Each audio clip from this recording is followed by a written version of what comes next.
Hi guys, so my name is Jigyasa and I'm back again with bystander, diffusion of responsibility and de-individualization. ये तीनों चीज़ें जुड़ी हुई हैं और हम ये सब पढ़ते हैं social psychology में. So fine, so when we talk about bystander, diffusion of responsibilities and de-individualization, this comes to us in social psychology. And bystander effect कैसे काम करता है? Okay, so in say large groups, people less likely to offer help in case of emergency and needs. So this is what a bystander effect is. आपके पास बहुत सारी public है, बहुत सारे लोग हैं, पर उनमें से जितना लार्ज ग्रुप होगा उतना ही ज़्यादा लोग झिझकेंगे, मतलब उनको उतना ही ज़्यादा हेजिटेशन होगा and they might just feel the diffusion of responsibilities as an individual. They should not intervene or interfere in that scenario and whatever the emergency and its reasons are. So there is an ongoing process of emergency when it comes to help an individual or someone in that scenario. So bystander effect में सीधा सीधा ये होता है, people do not help you. They love to be audience there, not right word love, but they actually be the audience there. And this is exactly opposite in small groups. When people are in small groups, they tend to help.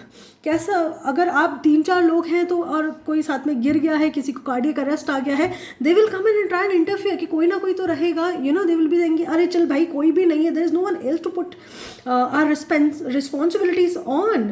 So what we have to do is हम ही हैं, see correct. When it comes down to you, that responsibility comes down on you, you act.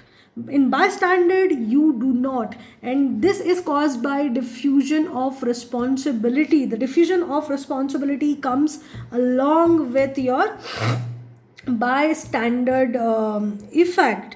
अब diffusion of responsibility में क्या हुआ, एक individual है, so individuals their personal thoughts about say believing that someone else probably might help this person. So what they do is they diffuse their responsibility. This happens on individual personal level. This is your diffusion of responsibilities. Then we come to de-individualization. Now what happens here is there is an individual, the individual's individuality, right, of a person, the individual is affected.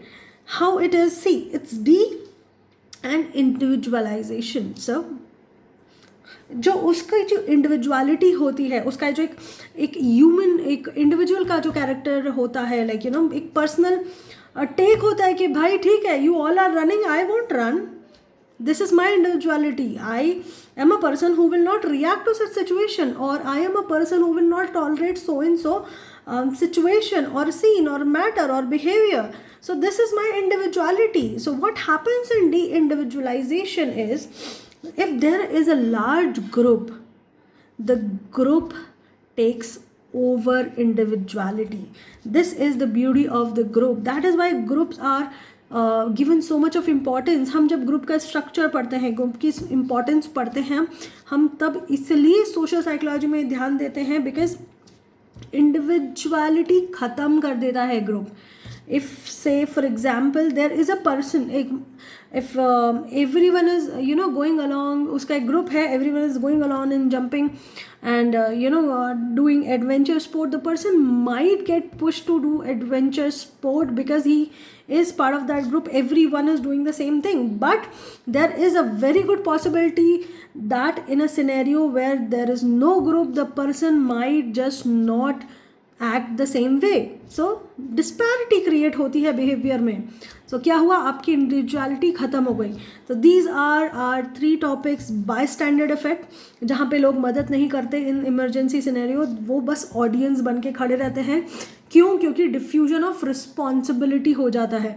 personal level पे they think someone else probably might help or is good, कि कोई दूसरा है मदद करे, और just they do not want to interfere or intervene in the situation, assuming or believing that the responsibility is not theirs or someone else should be taking it.